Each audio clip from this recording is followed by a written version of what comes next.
ou celui-là, mais je vais rester globalement dans un travail un peu en retrait de tout. Je vais améliorer, mais je ne vais pas supprimer. Vous voyez, j'ai simplement corrigé les défauts qui étaient frappants à l'œil et que là, on s'aperçoit relativement bien des défauts, des transitions et on va pouvoir essayer d'améliorer certaines choses.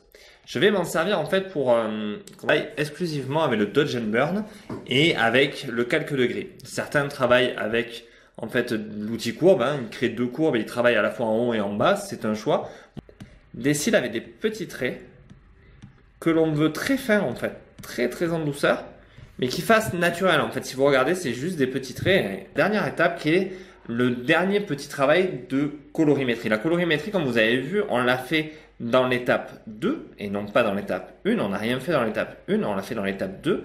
Et je vais la répéter aussi dans ma dernière étape, justement dans l'étape 3. Et améliorer un petit peu, bien que cette photo est quand même beaucoup avancée, on va voir comment on peut corriger tout simplement les petits problèmes de cerne qu'on a à ce niveau-là.